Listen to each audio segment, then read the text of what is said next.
60 plus series for CAIIB. 60 plus series means you have to target 60 plus marks in CAIIB. So this is for November and December series, the coming up exam. So very few days left. So without wasting the time, let's start. Okay. Download Adda 24/7 app on your mobile. In this app, you will be getting all the live video lectures plus recorded videos plus notes plus test. You name it, you have it. See here, very few days are remaining. Go for it immediately. Also, subscribe to Officers Adda YouTube channel. Officers Adda 24/7 YouTube channel. Okay, this 24/7 is very important. So, subscribe to this channel. You'll be getting all the updates for CAIIB. Okay, means what if there are any sudden changes in the dates, sudden changes in the timings, so immediately you'll get the notification. Okay. Also, we are going on with this 77% off scheme presently. Okay, means Sarkari Naukri matlab Adda 24/7 means what? Basically, it's the biggest brand in India for education now, for banking exams. Okay, use the code Y432. Yeah. Now this series is mainly for numericals as well as the theory part. So we'll be solving one numerical and one theory in each series. Okay, because then only the revision can be completed. So whatever is possible, we'll do it within this period only. Okay, let's start. Retirement of import bill for GBP 1 lakh by TT margin 0.2%. Ignore cash discount of premium. GBP to USD is 1.3965 and USD to INR is 55.1618. Compute the rate to the customer. So problem is simple. Import bill. Okay, now let me clarify one or 2 points over here. See here, whenever you are in import, remember this import. Okay, write it down, everyone, the ones who are following. Whenever you are in import, you sell the currency. Remember this, sell. Okay, whenever you are in export, you buy the currency. Remember this by heart, you buy the currency. Okay, number one. Okay, second point, import is sell, export is buy. Okay, second point is whenever you have a forward margins. Okay, in forward margins you have to check whether, see this forward margins, I'll write this forward margins. Okay, in forward margins always remember, if it is given, then if the currency is in discount, you have to subtract. Okay, you have to subtract from the spot rate. Subtract means from the spot rate. And if vice versa, if the currency is in premium, then you have to add. Okay, next, also TT margins, TT, or they call it exchange margins, whatever it may be, exchange. Okay, whatever it can be called as exchange margin. Whenever you are selling the currencies, then you have to add the margin. Okay, and whenever you are buying the currencies, you have to subtract the margin. Okay, subtract. Got it? Clear? Yeah. Now move on. See this. Now let's solve the problem. What is this problem basically? See here, retirement of import bill. Now this is an import bill. So first criteria is import. So we'll be selling the currency. Okay. Okay, done. Now if I am selling the currency, what is the rate which I have to use? Now one more important part about this rate. See this. This currency is given. Amount is not required over here because we only want the rate. TT margin 0.2%, it's given. See here, is there anything given regarding the forward margin? Nothing. So this forward margin is of no use over here. Now what are the rates over here? Okay, import bill, right? And rates are what? GBP to USD 1.3965/75. Now what do you mean by this? 1.3965/75 means, say this. I'll write it over here. See here. First, everyone write this. Later I'll remove everything over here. Okay, GBP to USD. Okay, USD. That is, now which rate should I write? 1.3965 or 75? So always remember, left side is always for buy, right side is always for sell. Okay, left and right. So it is buy and sell. Okay, always remember, left side is always for buy, right side is always for sell. Okay, number one, point number one. Okay, second, what is this given? GBP to USD, that is the rate given, and USD to INR, that is also the rate given. But what we want, rate for the customer. Now this rate for the customer means what? This customer wants the rate in which currency? See here, our customer's requirement is, I'll write it over here, GBP to, because he is a customer in India. So we want the rate for that customer in INR. So GBP to INR we require it. Got it? GBP to INR. But how to get the GBP to INR? It's not given over here. So what you do? You bring USD in between. GBP to USD into USD to INR. Okay? See this. You can get cancelled. So you have brought this in. Now what is this? What is this important? See here, as a CIB student, you must be able to judge this. And in fact, you must be able to know the basics of this. See this. GBP to USD is which type of rate? See here. Here GBP is constant and USD is floating.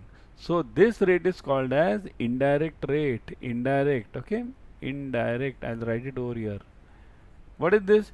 USD is fixed and INR is floating. So this is called as direct rate. Okay. Always remember whenever you have this. And what is the GBP to INR? And what is this? What all you have done is called as, this is called as chain rule, right? Remember anyone? JAIIB? Chain rule, right? So you are using chain rule over here. What is chain rule? Chain rule is used for the customers when we don't have the direct rates available in the currencies we want. So GBP to INR we want, but do we have the rates for GBP to INR? No. So in that case, what do? We bring a buffer currency in between. Buffer means what? It should be a stable currency. That's what is important. Stable. Okay.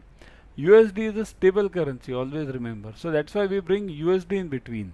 Once at the denominator, other at the numerator. So once you bring at the denominator, it becomes an indirect rate. Once you bring in the numerator, it becomes a direct rate. So what are you doing now? GBP to USD. See this, the rate we are having it over here, GBP to USD. So what will I take now? 1.3965 or 75? Type fast. Everyone type fast in the comment section. Should I take 1.3965 or 75? First you type, then they'll answer from my side. So it is 1.39, correct. 65 or 75? What do you say? 1.3975. Okay, 3975. Got it? Okay. Into, now second part, USD to INR, 55.16 or 18. What do I take? 55.16 or 18? Everyone comment fast. 55.16 or 18. What do I take in the comment section? Fast, fast, fast. I need to see the comments.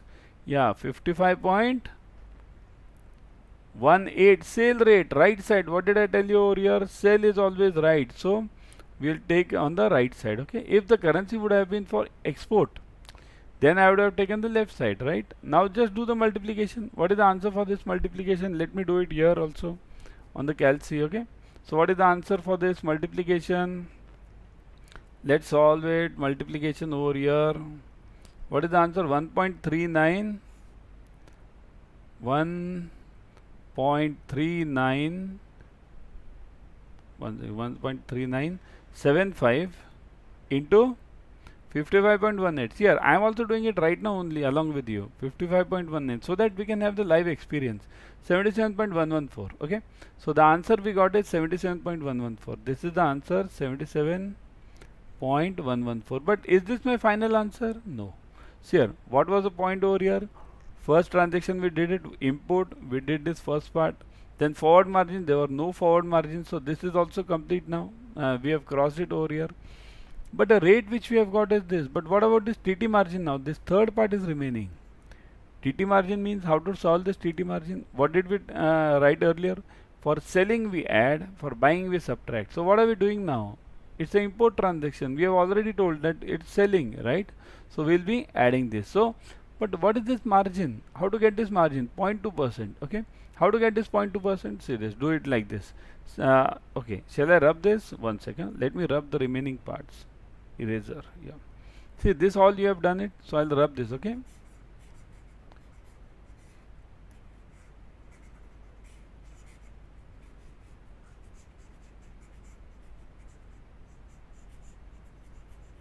I think we'll be able to complete it in this part only, this much. Okay.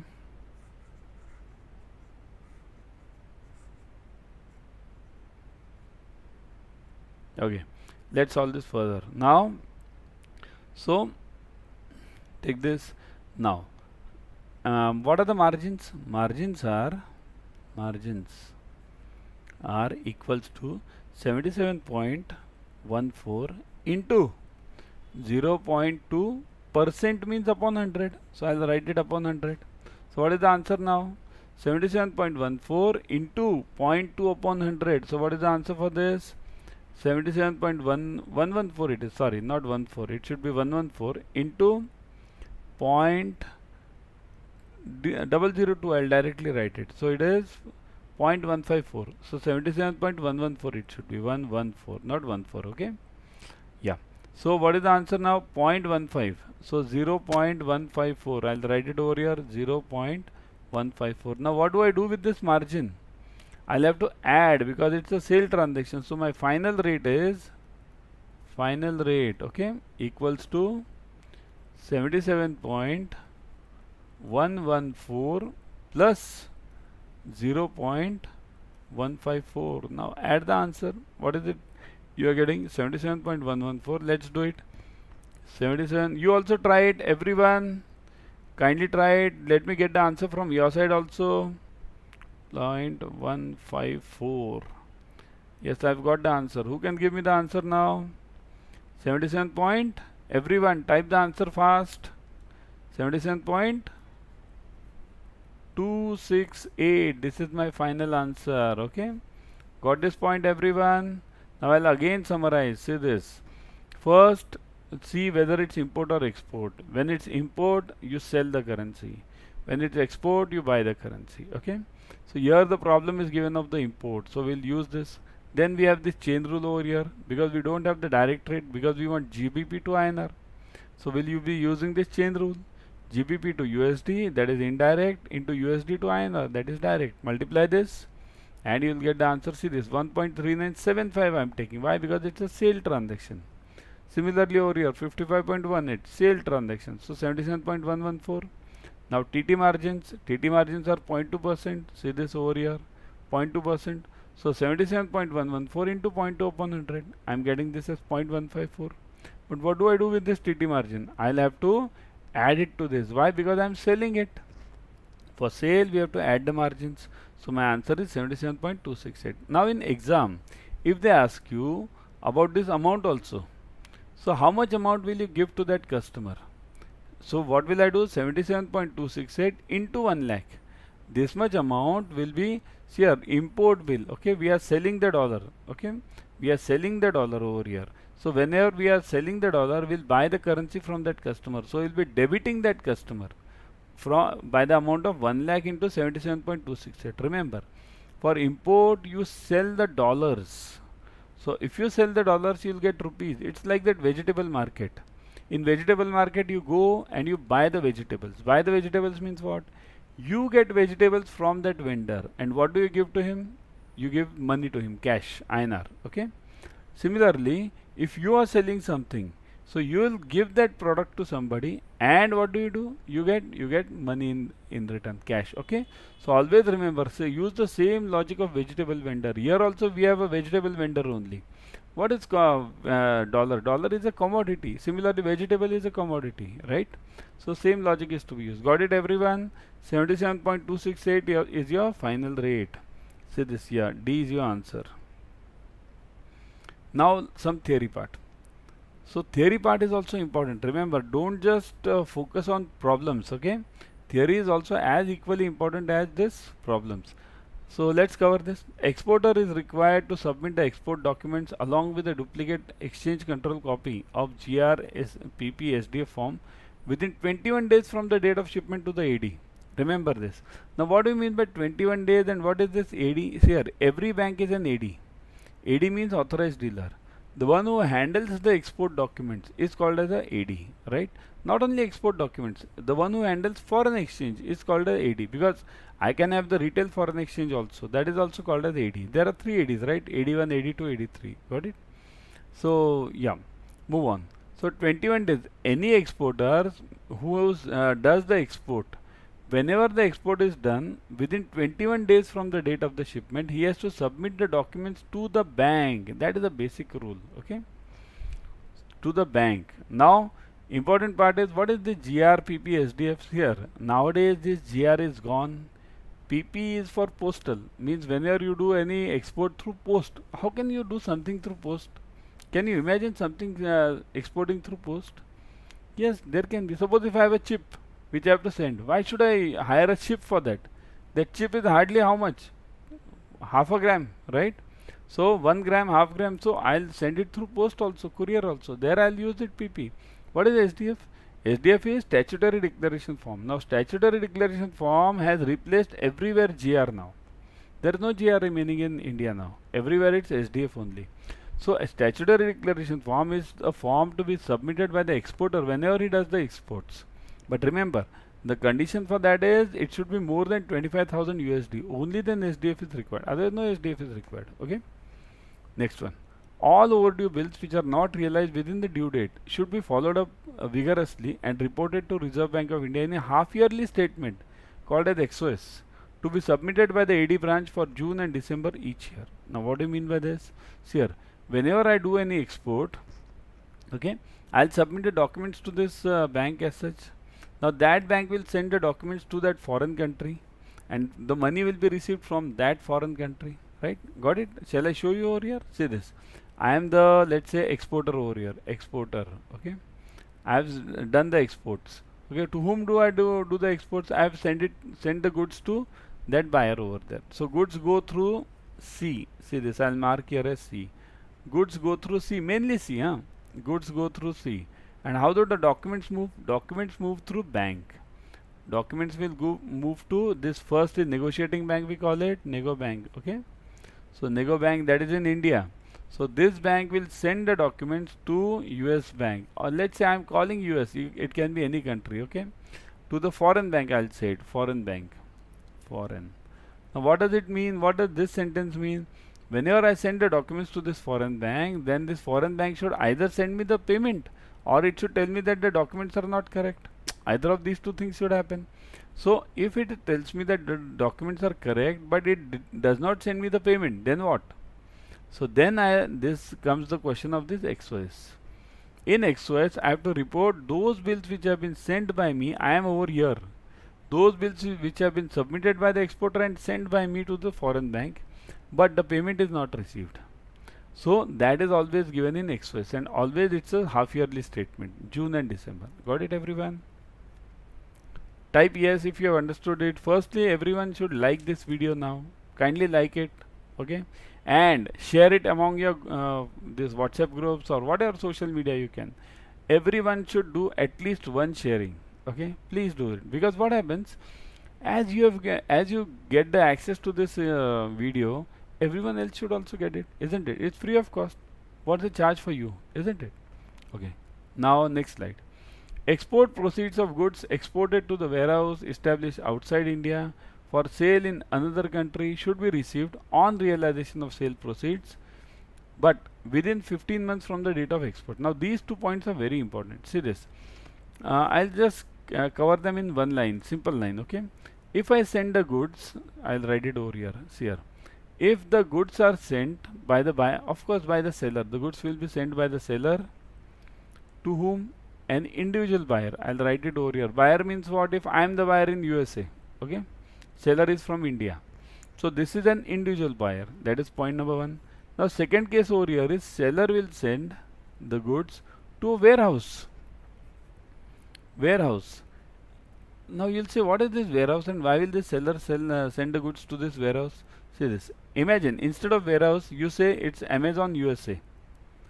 Yeah. I am an Indian who is having some unique product from India and which is in demand in USA. Amazon is selling it on their website, okay, but that is in USA, okay, not India. Amazon USA. So I'll send this goods to this Amazon USA warehouse. Does Amazon sell it immediately? No. Amazon sells it once the order comes to them through whatever that the platform they have, right? But for that time, these goods will be lying in this warehouse, right? So this is this concept of warehouse. So exported to a warehouse outside India for sale in other country should be received on realization, but not within within 15 months of this export. Means the goods which I have sent, the money should be received within 15 months. In any case, you send it to warehouse, let this Amazon sell them or not sell them, you have to receive the money within 15 months. Okay. Now second part is to this, the maximum time prescribed by RBI for realization of export proceeds in cases other than warehouse, see this above, and SEZ status holders is 12 months. So if I am sending it to individual buyer, any individual company, then the money should be received within 12 months. So remember these two criteria. If I am selling it to warehouse, then it's 15 months. To buyer, individual buyer, it's 12 months. Okay. So it's time to take the leave now. Before going, I would suggest, see this 77% off which is going on, you must follow this immediately. Roughly 15-20 days are there for your ABM, right? Also BFM you have large number of days, so you can definitely clear this exam in these much days also. Go for this. We have the selection batches, we have this case study batches going on, so go for this case study batch. How to go about it? Okay, I'll show you. Say this, go to Adda 24/7 live. Okay, let's go to Adda 24/7. Yeah,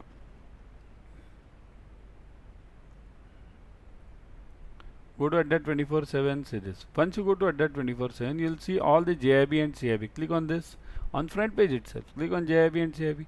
You will get all this here, November December bilingual, CAIIB November December bilingual. Yeah, go for this. You can click on this bilingual batch. Okay, so this is the fast batches. These are the fast batches going on right now. Okay, so go for this batch immediately. Case study batch. See this 150 case study batches. You can go for this case study batch. Put the code Y432. Now in this case study batches, all the case studies will be covered. See, the timings are also suitable to your bank timings, means in the evening or in the morning, either of these. Okay, so go for it immediately. Also you can go through the details, what all details will be covered over here. All the three papers are covered, ABM, BFM and retail elective. Okay, now 80 plus hours of live interactive batches, mocks and ebooks available, focusing on revision of case studies. You can go on. See here, what do you need in these remaining days? Revision. So revision is there over here. Case studies is your revision. 7999. Click on view offers. Look at the, put the code Y432. Click on apply. See this. Once you apply this, what is the fees now? 7999 reduces to 1839. 1839. For how many? Means 20-25 days, whatever batches you will be getting, 1839. And once you clear CAIIB, in how many months will you recover this? You will recover this within what, 2 months. 1000 is the minimum increment you get roughly, right? So within 2 months you will recover it. So go for it immediately. Okay. Now before going, I would suggest try to clear this CAIIB in December only. Why? Because in May 23, what all you are having new? In May 23, the new portion for you is having firstly 4 compulsory papers. So why do you, as of now you are having 2 compulsory, ABM, BFM. That is the tougher part. Then you will be having 4 compulsory. There is a negative marking. See here, means negative marking is also there. So that is also a difficult part for you, right? And electives. Elective is, none of the elective is retail over here in May, from May 23. So electives are all specializations. So why do you go for the tougher part when you can get through the exam by the simpler parts only? Okay, go for it immediately. I'll be back tomorrow with another